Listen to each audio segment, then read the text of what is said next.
Bonsoir à tous, bienvenue sur le plateau Equinoxoir, votre décryptage quotidien de l'actualité de lundi à vendredi, 19h21h, 18h20h en temps universel. Il s'appelait Kava Yege Djibril. Pendant plus de 3 décennies, il aura incarné une institution clé de la République, l'Assemblée nationale. Un homme discret mais central, un pilier du système. Mais son décès survenu ce jour à Tokombéré intervient dans un contexte troublant. Quelques jours semblent seulement après la disparition de Marcel Lignat Difendi, ancien président du Sénat. Deux figures majeures, deux départs rapprochés et surtout deux hommes retirés de leurs fonctions à la tête des institutions. Alors, faut-il y voir une simple coïncidence biologique ou le symbole d'une transition politique silencieuse? Que disent ces disparitions de la gestion du pouvoir, de la longévité politique, du traitement réservé aux anciens hauts responsables au Cameroun? Il s'appelait Kavaye Yege Djibril. C'est le fait du jour. Madame, Monsieur.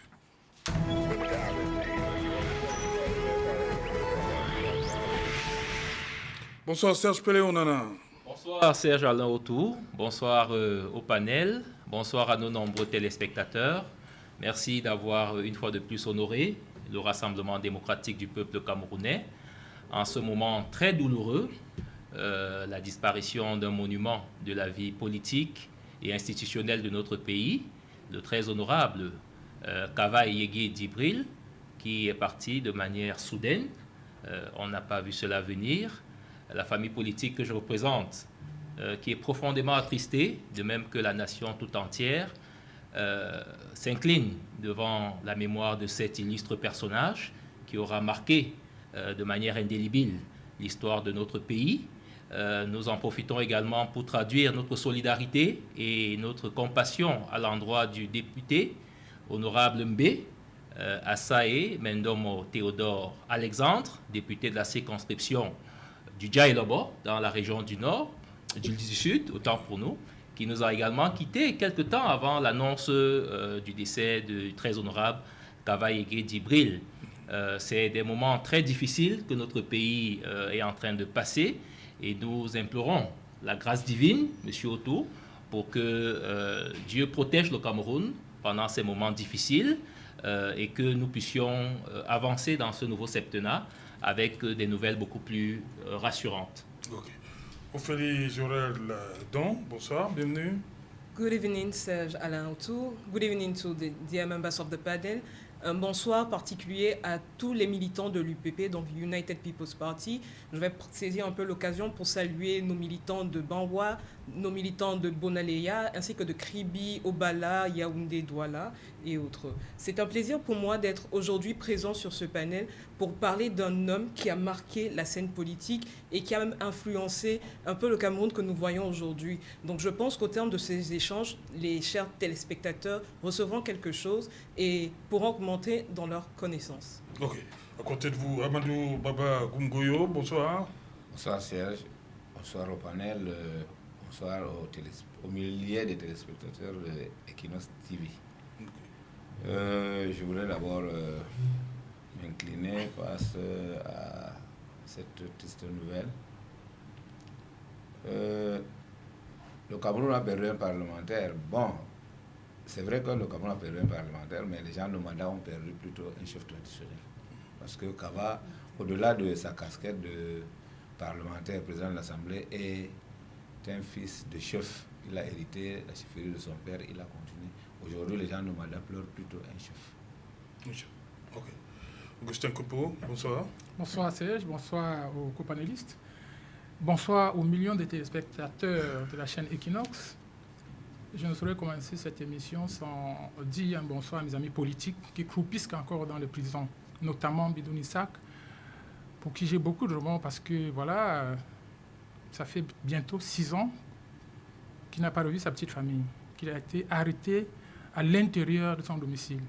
Je pense comme ça à Père Zamboué, qui y passe des moments difficiles avec son fils dans le même enclos pour des causes que jusqu'ici nous ne comprenons pas. Je voudrais leur dire restez forts, la renaissance est son chemin et le changement est un fait. Restez courageux. Merci.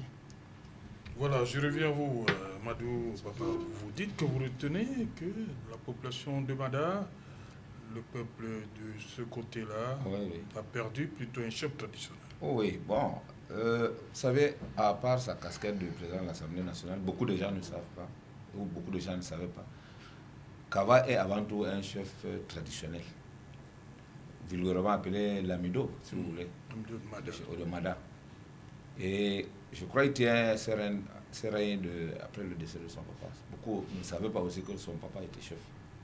Kava est avant tout un chef traditionnel. C'est, pour dire, c'est un illustre personnage. Voyez-vous, ces décès-là, les gens ne voyaient pas. On a d'abord perdu en 4 mois le président du Conseil économique et social. Quand nous le descendons, voyons le président du Sénat. Après le président du Sénat, pas plus tard, 2 jours, nous avons perdu le premier président de la Cour suprême. Après Kava, pour dire quoi? Pour dire que la météo politique est en train de tourner. La météo politique est en train de tourner. Et nous souhaitons que ce moment de douleur que nous sommes en train de passer devrait être pour nous un moment de réflexion. Pour que nous n'allons pas dans un vide. Parce que ces dévanciers-là, si vous voyez bien, c'est des gens d'un certain âge et une certaine expérience. Ces expériences, elles peuvent être bonnes ou mauvaises, mais c'est des expériences quand même. Il faut tenir compte de ce paramètre-là. Quelqu'un comme Kava, quand moi je suis entré dans un moteur de recherche où je voyais, il est l'un des plus vieux parlementaires au monde. Je ne sais pas s'il a commencé à écrire je ne pense pas, mais je crois en réalité il devrait écrire ses mémoires. Mais Dieu l'a rappelé, il n'a pas pu le faire. Peut-être les gens autour de lui, ses amis politiques, ainsi de suite, vont aider les autres à comprendre l'homme Kava. À part le fait d'être chef traditionnel, président de l'Assemblée, les gens devraient commencer déjà à chercher à comprendre qui est l'homme Kava. C'est Sespele Onana, j'ai parlé d'un pilier du système. Lorsqu'on voit dans le RDPC, lorsqu'on parlait du RDPC dans l'extrême nord, c'est ce visage-là. L'escore du président Biya de ce côté-là, c'était aussi, surtout, le fait de ce monsieur. Tout à fait. Est-ce que ça vous inquiète, la disparition, surtout de ce côté-là, disparition de ce pilier-là pour vous, dans l'extrême nord? Bon, inquiet. Qui pour remplacer Kava Yégué Djibril dans l'extrême nord? Inquiet, non, mais attristé, profondément attristé, oui.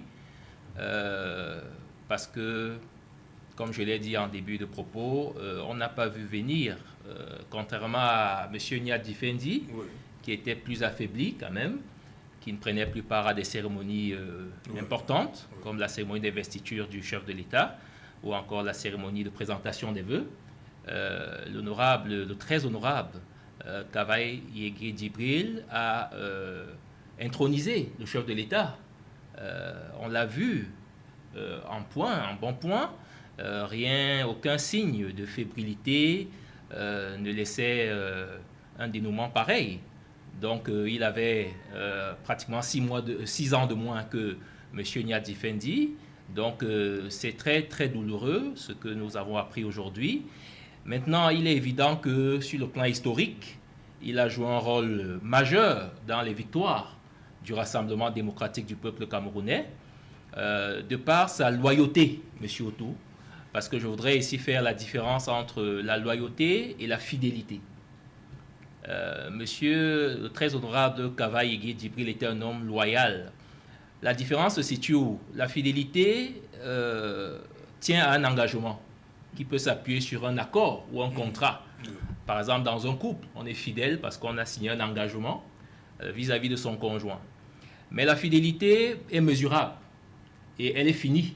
Ça veut dire que si le conjoint n'est plus demain, on est libre de recommencer une autre vie. Mais quand vous regardez la loyauté est une attitude de cœur plus noble, qui non seulement n'est pas conditionnée par un accord, mais aussi n'est pas finie. C'est-à-dire que la loyauté est infinie. Et quand vous regardez M. Kava Igi Djibril, il était un homme loyal vis-à-vis d'abord de la fonction qu'il occupait, parce que c'est quand même 34 ans passé à la tête de l'Assemblée nationale. Et il avait dit, vous vous souvenez, qu'il ne faillira point. Je ne faillirai point. Ça veut dire je ne trahirai point. Et lorsque vous regardez son parcours, il n'a pas failli, il n'a pas trahi. Il n'a pas trahi la fonction, il n'a pas trahi son engagement politique, il n'a pas trahi son chef, le président de la République, son Excellence Paul Biya. Vous vous souvenez que lorsque le Sénat est effectif, il a des ambitions d'être à la tête du Sénat. Vous vous souvenez, il y tenait et c'était à raison. Parce que le Sénat est mis en place en 2013 et il a quand même déjà 21 ans à la tête de l'Assemblée nationale. Donc c'était une revendication légitime. Mais elle n'a pas prospéré et l'homme est revenu en lui-même. Il n'a pas fait de ça un scandale. Il a continué à œuvrer et à servir avec le même engagement, avec la même détermination, avec la même loyauté. Deuxième grand fait irréfutable, M. Otto, de l'homme, c'est que la dernière élection du 12 octobre 2025, qui a été une élection très difficile pour notre famille politique, je peux dire ici, sans risque de me tromper, en tant que militant du Rassemblement démocratique du peuple camerounais et communicant de cette même famille, que n'eût été le loyalisme du président de l'Assemblée nationale, l'ancien président de l'Assemblée nationale, le RDPC peut-être serait passé à côté de cette élection présidentielle. Parce que vous avez bien vu que, contrairement à d'autres leaders alliés de la même zone géographique, qui ont jeté l'éponge, qui ont trahi notre famille politique à la veille de l'élection présidentielle pour justement aller à la bataille contre toute attente.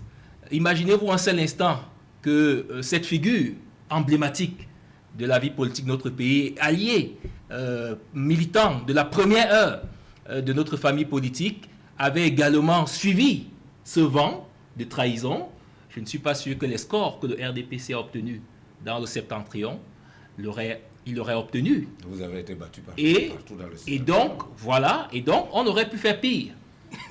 C'est ce que je veux dire. Vous avez même fait pire. On aurait pu faire pire si ce personnage n'était pas resté loyal. Il y a pire que la défaite. Intègre et fidèle, parce qu'il a su garder un certain électorat qui lui est resté fidèle et qui a poursuivi justement l'engagement. Et cela a permis que, n'est-ce pas, de ce côté-là, nous sortions la tête haute. Donc, nous ne sommes pas inquiets, M. Otto. Nous sommes attristés parce que nous sommes un parti qui pense à la relève. Vous avez vu que Abdoulaye Aboubakari, l'actuel président du Sénat, qui est en même temps l'amido du Rebouba, est également une figure montante, charismatique, qui saura bien prendre le relais, même si personne n'est remplaçable. Encore moins une personne de la dimension de Kava Igi Djibril. Donc, c'est une grande perte et nous pensons qu'au-delà du champ politique, M. Otto, c'est une perte incalculable pour le Cameroun, parce que ne perdez pas de vue que pendant longtemps, avant que la Chambre haute ne soit effective, il a été le seul patron du Parlement. Pendant des moments difficiles de la vie de notre pays, les années de Brest, les années 90, vous vous souvenez, où le Cameroun est resté debout. C'est aussi grâce à la contribution de cet homme d'État qui est resté constant, qui, contrairement à ce que nous vivons aujourd'hui dans le paysage politique camerounais, M. Otto, où on a de plus en plus affaire à des caméléons politiques, des gens qui n'ont aucune conviction, qui peuvent se déporter d'un parti à un autre du jour au lendemain, selon la direction. C'est quoi vous semblez accorder pour les mariés? Pourquoi vous le refusez en politique? Le mariage peut arriver à son terme, non? Oui, nous sommes d'accord, le mariage peut arriver à son terme. Voilà, pourquoi en politique... Pourquoi parler de trahison donc? Pourquoi on parlait de trahison? Non, écoutez, on a vu des hommes politiques, quand nous parlons de trahison ici, c'est que l'engagement avec les partis alliés que le RDPC avait justement signé était indéfini. Ah bon? Oui, elle ne devait pas, n'est-ce pas, s'arrêter un jour. C'est lui à qui vous C'était un engagement. Vous avez dit qu'il avait un engagement avec votre champion. Il n'avait pas d'engagement avec le RDPC. Oui. Alors, qu'est-ce qui a été la cause de cette rupture? On n'en sait rien. Comment vous dites? Lui, Voilà. il a dit qu'il Puisque- ne veut plus avoir la personne avec qui il avait les accords. Oui. Et du moment où il ne voyait plus la personne, il a dit, je prends une autre route. Je pense que c'est ce qui s'est passé. Oui, dans tous les cas, ce ne sont pas là C'est des ce que exemples, j'appelle ce ne ça sont pas des trahison. exemples de C'est pas loyauté, trahison. monsieur Ok. Autou, Oui.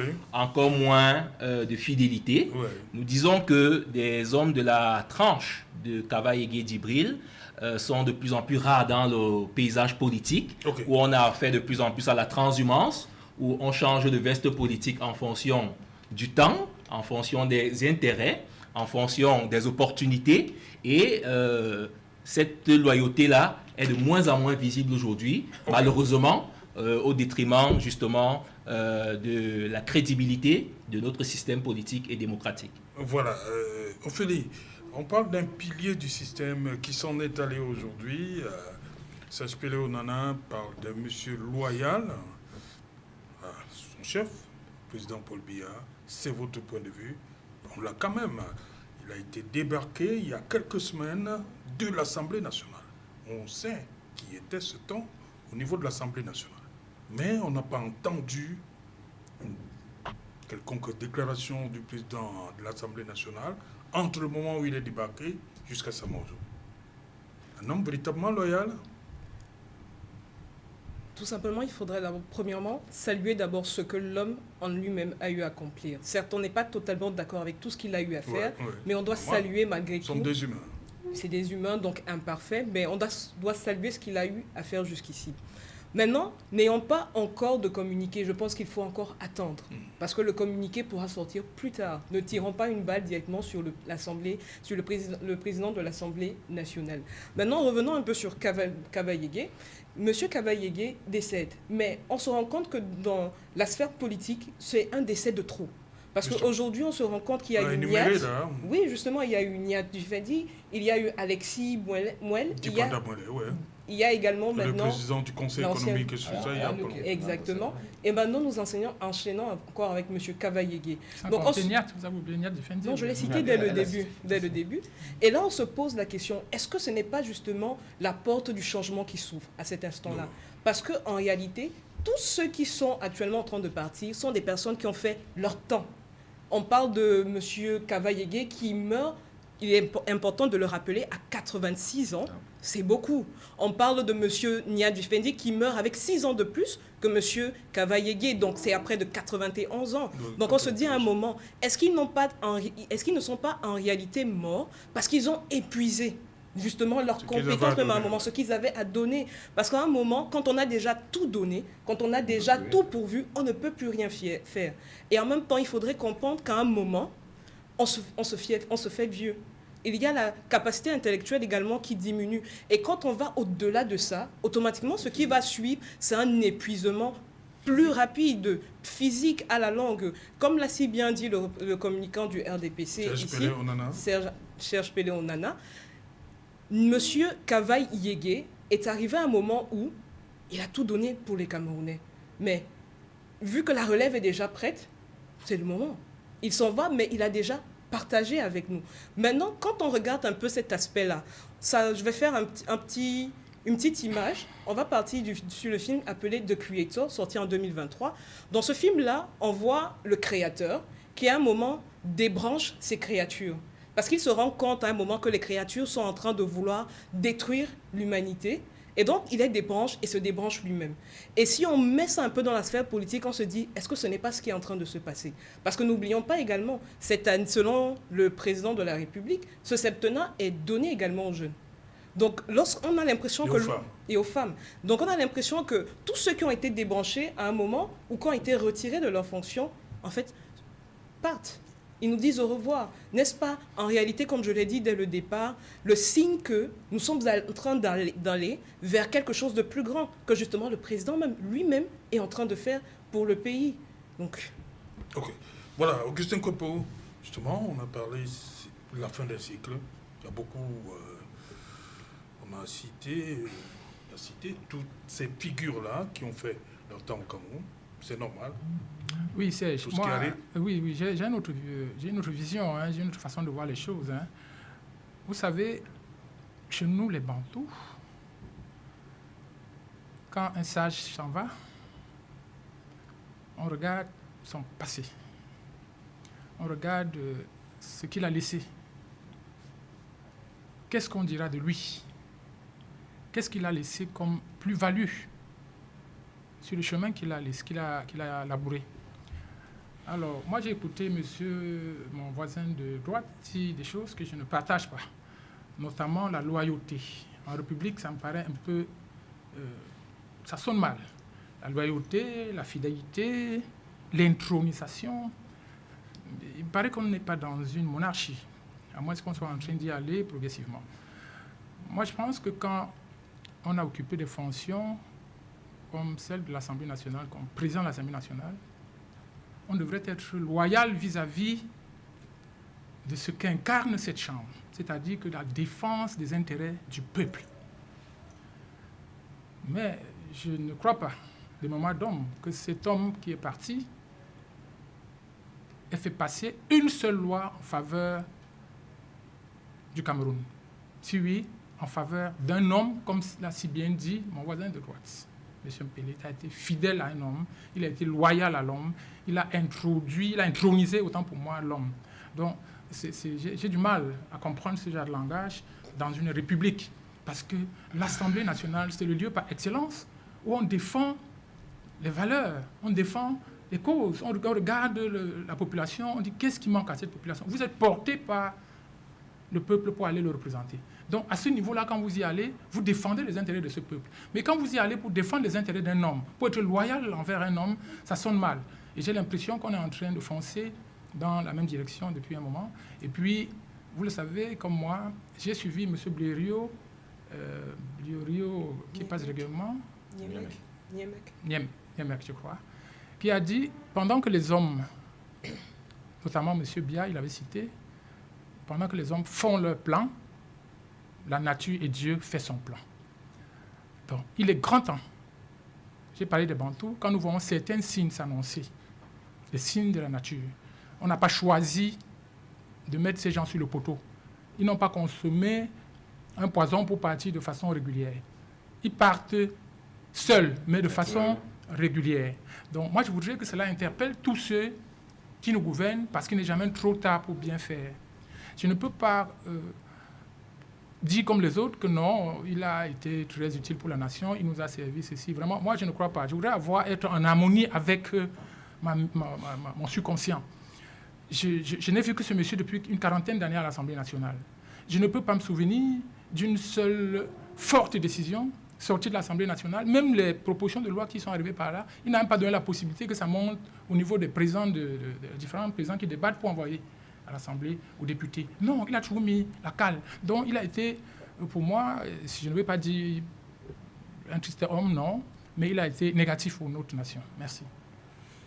Non, peut-être pas négatif. C'est trop fort. Je crois que c'est... Respecter au moins sa mémoire aujourd'hui.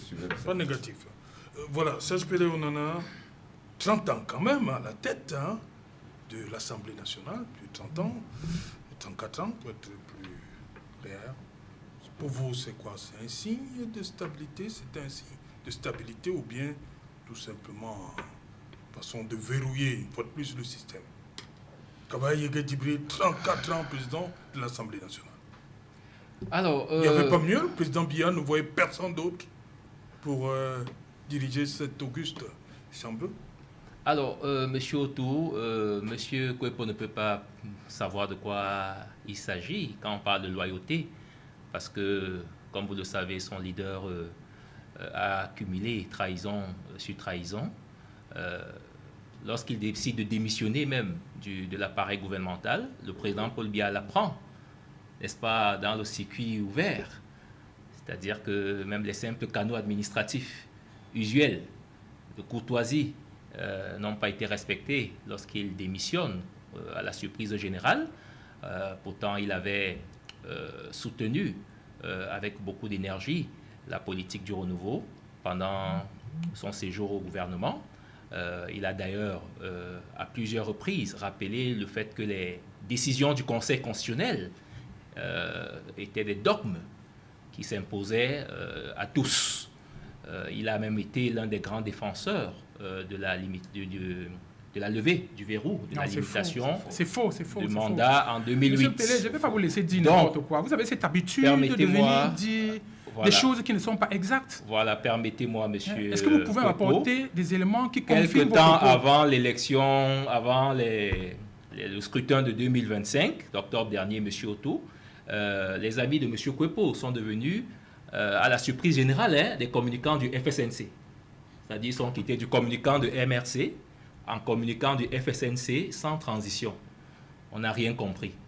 Il y a certains que, si vous m'invitez ici, sont là, comme communicants du MRC, je risque de décliner l'offre, parce qu'on ne doit pas se moquer des Camerounais. Voilà des gens qui n'ont aucune conviction, qui prennent la direction du vent, qui sont des caméléons politiques, et qui ont le courage de venir traiter et salir la mémoire, d'un géant de l'histoire de notre pays, comme M. Kavaïegé Djibril. Parce que quand vous dites qu'il a joué un rôle négatif, j'aurais souhaité que vous retirez, M. Kwepo, cette manière de salir la mémoire de ce grand homme, parce que vous avez parlé... Non, oui, voilà. Vraiment. Le modérateur est recadré, mais je voudrais vous interdire de parler du professeur Kamto en ces termes-là et me remettre en selle quand il s'agit de votre champion. Voilà. Moi, si vous n'avez pas la culture du loyalisme, d'autres l'ont, et d'autres savent que c'est sacré en politique, parce qu'on va en politique par conviction, et en politique, on a des repères, M. Otto, des personnes qui nous inspirent, des personnes sur lesquelles son maintien à notre c'est un calcul politique. Parcours politique, tout simplement un calcul politique. Ça n'a rien à voir avec ce qu'on appelle loyauté. Dans un parti politique, on peut être loyal parce qu'on porte un idéal et on suit. Mais dès lors qu'on est à l'Assemblée nationale, on se démet de la casquette pour défendre les intérêts du peuple. C'est aussi simple à comprendre, monsieur Pelé. Je peux vous donner mon temps de parole, hein? Non, je voudrais juste vous rappeler. Voilà. Soyez disciplinés. Je comprends que vous avez passé une longue période au désert. Lequel? Votre leader vous a muselé pendant près... Non, ça se peut. Voilà ses propos. Et maintenant, on peut comprendre votre soif de vous exprimer. Mais nous pensons... Voilà, un peu de retenue, un peu de discipline également. Un peu de discipline. Vous n'êtes pas un exemple, monsieur. Voilà, s'il vous plaît. Vous avez parlé, je ne vous ai pas interrompu. C'est ça la courtoisie. Ne tenez pas de propos injurieux. Voilà. Je ne sais pas si on vous a dopé pendant que vous étiez... Non, ça se peut. Voilà. Bon, quand on va vous dire la même chose, non, vous allez entrer en transe. Parce qu'il m'a pris me perturbe, monsieur. Non, vous êtes un gentleman. Voilà. Je vous connais comme un gentleman. Contrôlez-vous, monsieur Kwepo, et permettez-moi de dérouler. Vous aurez l'occasion de réagir. Et je ne voudrais pas vous interrompre. Maintenant, pour continuer avec Kavaï, il ne faudrait pas que ceux qui n'incarnent pas de vertu aient le courage de venir salir l'image, monsieur Otto, de ceux qui l'incarnent. On peut ne pas être d'accord avec une idéologie politique, mais il faut être clair et honnête quant à la fidélité et la loyauté d'un homme. Et vous dites, pourquoi autant d'années au perchoir, en tant que président de l'Assemblée nationale, j'ai envie de dire, comme le chef de l'État... ou bien un verrouillage politique? Non, pas de verrouillage politique. Monsieur Otto, pendant le magistère de monsieur Kavaïegé Djibril de 1992 en 2006, le Cameroun a connu combien d'élections? Nous avons eu des élections qui se sont tenues régulièrement, que ce soit les législatives, que ce soit les municipales, peut-être avec des reports, comme on a souvent connu, mais les élections ont toujours été organisées et le RDPC les a pour la plupart remportées. Et au niveau du Parlement, il faut rappeler que c'est quelqu'un qui n'était pas nommé par le président de la République. Il était réélu à chaque fois, jusqu'en 2026, n'est-ce pas, où le RDPC a choisi d'investir quelqu'un d'autre. Monsieur Théodore Dato. Voilà. Donc c'était un élu du peuple. il avait une légitimité parce que à chaque fois, il était reconduit par voie démocratique. Et maintenant, cette constance, cette loyauté, n'est-ce pas, et ce sens élevé du devoir. Le très honorable Dato, dans son discours, il a remercié le président du parti. Vous semblez dire que ce n'est pas... Oui, mais il a remercié M. Otto parce qu'il a été investi par le RDPC, dont M. Paul Biya est le président national. Okay. Vous comprenez? Oui, mais maintenant, une fois qu'il a été investi, il y a eu vote. La preuve, c'est qu'il y a eu justement des bulletins nuls, n'est-ce pas? Je crois c'était 10 bulletins nuls, quelque chose comme ça, et 133 suffrages exprimés en sa faveur. Si tous les bulletins étaient nuls... C'était un pli fermé. Venant de la présidence, c'était un pli fermé. Oui, c'est une investiture. Non, vous ne pouvez pas appeler ça investiture. Voilà. Maintenant, il a été élu. Oui. Il pouvait avoir 0 vote. C'est-à-dire tous les bulletins pouvaient être nuls.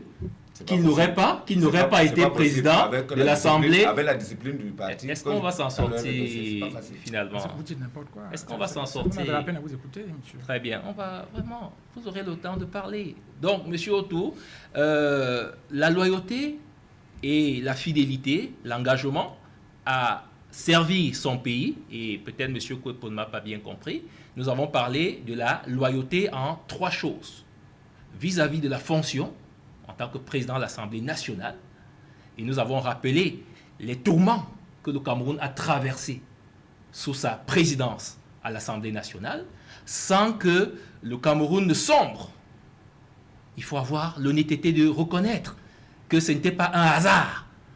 Les villes mortes du début des années 90, la rue des preuves des émeutes de la faim, à la fin des années 2000, les pandémies importantes que le Cameroun a connues, la pandémie à Covid-19 au début des années 2020 et tout ce que nous connaissons, entre autres, il a su maintenir la représentation du peuple qu'est le Parlement, n'est-ce pas, debout, et il a garanti en cela la continuité de l'État.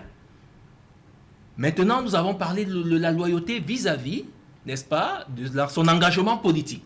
Pour dire que contrairement à beaucoup de leaders politiques, il n'a jamais changé de veste en fonction des intérêts et, n'est-ce pas, des opportunités de l'heure. Non. Okay. Et en tant que maintenant serviteur d'un homme, le président Paul Biya, n'est-ce pas, président de la République, il est resté également loyal. Okay. Donc, vous êtes resté concentré sur la loyauté vis-à-vis de son chef, mais nous avons bien déroulé les autres formes de loyauté qui ont aidé le Cameroun, parce qu'aujourd'hui, on ne pleure pas un militant du Rassemblement démocratique du peuple camerounais.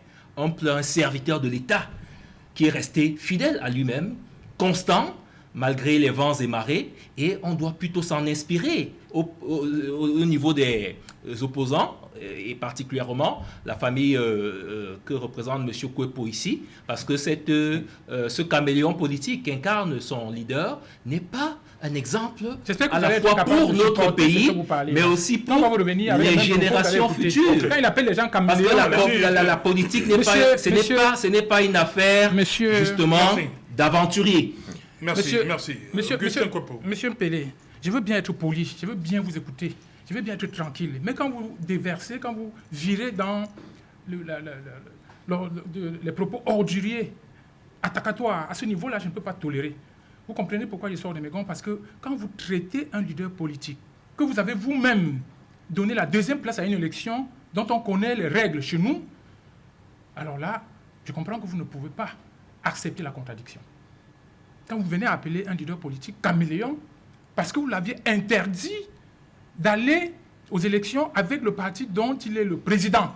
Vous avez trouvé tous les moyens possibles pour dire que le mandat impératif n'était pas possible avec le cas du MRC. Mais à peine le MRC passé, nous avons vu un parti à l'ouest, un autre au nord, qui n'était même pas encore légalisé pendant qu'on parlait de toutes les élections que nous avons vécues ici, qui ont pris des députés, qui ont pris des conseillers municipaux pour obtenir les représentants dans les conseils des